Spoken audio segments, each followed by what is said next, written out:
तो पहले ये जाने कि सत्संग का मायने क्या है। सत्संग की प्रथा शुरू कब हुई, सत्संग की आम जीवों के जीवन में अहमियत क्या है, जीवों को क्यों कहा जाता है सत्संग सुनने के लिए, सत्संग में जाने के लिए।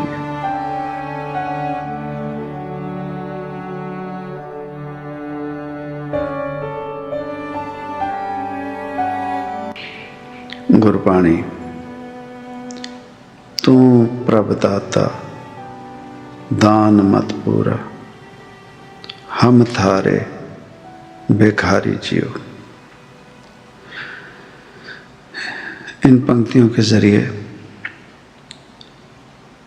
जो गुरु महाराज जी हमें समझा रहे हैं,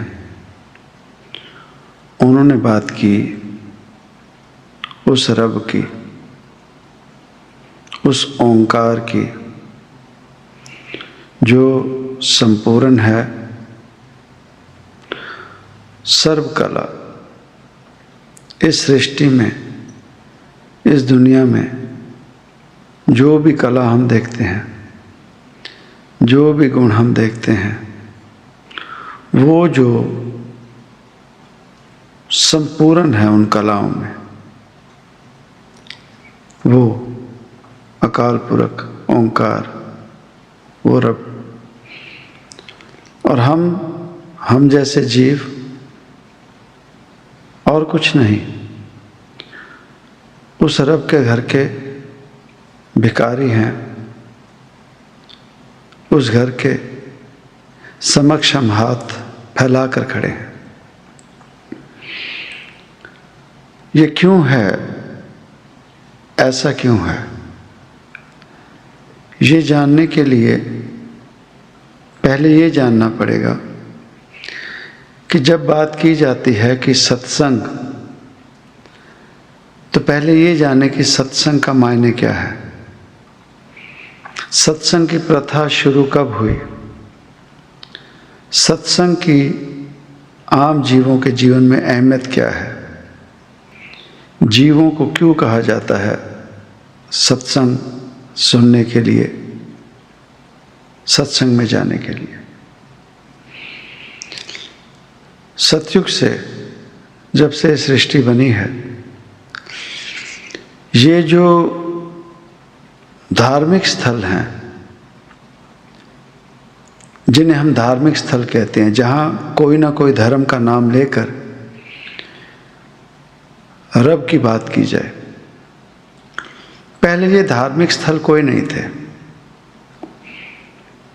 पहले ऋषि मुनियों के आश्रम होते थे, और उस आश्रम में जो बच्चे शिक्षा ग्रहण करने आए, उन्हें दुनियावी शिक्षा के साथ साथ वो रब की शिक्षा दी जाती थी। उस रब के बारे में बताया जाता था, और इंसान होने की अहमियत, इंसान होने की संपूर्णता, इसके बाबत जो भी ऋषि मुनि, पीर फकीर होते थे, ये अपने आश्रम में इस बात की शिक्षा देते थे। पहले ना आज की तरह स्कूल होते थे, और ना ही आज की तरह धर्म स्थल होते थे।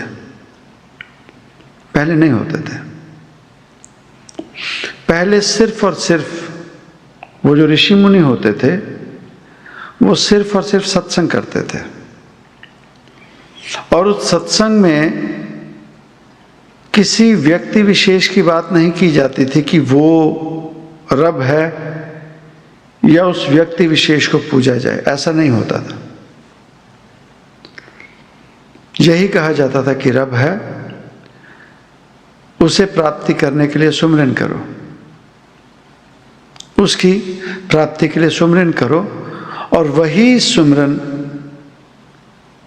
जिस भी नाम से वो ऋषि मुनि, पीर, पैगंबर, फकीर जिस शब्द का उच्चारण अपने जीवन में वो करते थे, वही अपने शिष्यों को वो नाम देने लगे कि ये नाम का उच्चारण किया करो। और वो जो शब्द देते थे उच्चारण करने के लिए, समय पढ़ते पढ़ते उसे आज के समय में लाकर एक बहुत खूबसूरत सा नाम दे दिया कि इस गुरु से हमें नामदान मिला। वो जो आज के समय में हम कहते हैं कि नामदान मिला, नामदान, वो और कुछ नहीं, वो ऋषि, वो मुनि, वो पीर फकीर जिस सुमरन का उच्चारण करते थे, उस रब के हुक्म में जो भी गुरुजन, पीर फकीर जो भी नाम देते थे, वो यूनिवर्सल नहीं था, वो यूनिवर्सल नहीं था। किसी आश्रम में इस रब का नाम लिया जाता है, रब एक ही था। जिस फकीर को जो नाम मिला उस नाम से उसे पुकारने लगा और वही सुमिरन करते अपना जीवन व्यतीत करते। और जो शिष्य उनके पास शिक्षा के लिए आते किसी आश्रम में, उन्हें वो दुनिया में कैसे जीना है वो शिक्षा देते थे, उसके साथ उस रब की प्राप्ति कैसे की जाए वो शिक्षा देते थे। और वो शिक्षा किसी न किसी आश्रम में जाकर, गुरुकुल में जाकर मिलती थी, कहीं ना कहीं जाना पड़ता था। इसी वजह से अगर हम त्रेता युग की बात करते हैं, वो जिन्हें हम रब मान के चले हैं, रामचंद्र महाराज जी, बाल उम्र में उन्हें भी शिक्षा ग्रहण करने के लिए ऋषि वशिष्ठ के पास जाना पड़ा। और उनके पास जाकर उन्होंने वो शिक्षा ग्रहण की जो और संघ के जो विद्यार्थी थे वो जो शिक्षा ग्रहण करते थे। अगर सतयुग की बात करते हैं हम, तो वो जिन्हें हम भक्त प्रहलाद कहते हैं, वो जब किसी आश्रम में गए गुरुजन के पास, तो उन्हें भी दुनियावी शिक्षा और उस रब की शिक्षा के लिए भेजा जाता था। वो रब की शिक्षा ही थी जिसके लिए हिरण्यकश्यप ने वो रब का नाम जपाने की जगह अपना नाम जपवाना शुरू किया था कि मेरा नाम जपाओ। तो वही भगत नामदेव जी की जो वाणी है, उसमें उन्होंने वही कहा कि मोरी पट्टिया लिखते श्री गोपाल, श्री उस रब का नाम लिखते। वो जो मेरी पुस्तक, वो जो फट्टी लेके स्कूल में जाते थे, नहीं छोड़ू रे बाबा राम नाम, उस रब का नाम जपना मैं नहीं छोड़ूंगा। ये उन्हें उसी गुरुकुल से शिक्षा मिलती थी, दुनियावी और रब की पढ़ाई, और कोई अलग से कुछ नहीं था, और कोई कुछ भी अलग से नहीं था।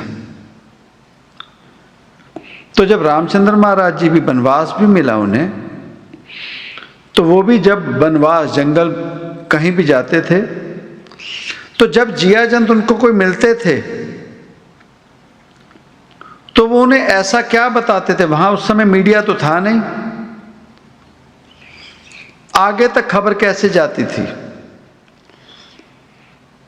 वो खबर उनके विचारों से, उनके कर्मों से जाती थी। वो जब कहीं भी बैठते थे, वहां बैठकर वो भी सत्संग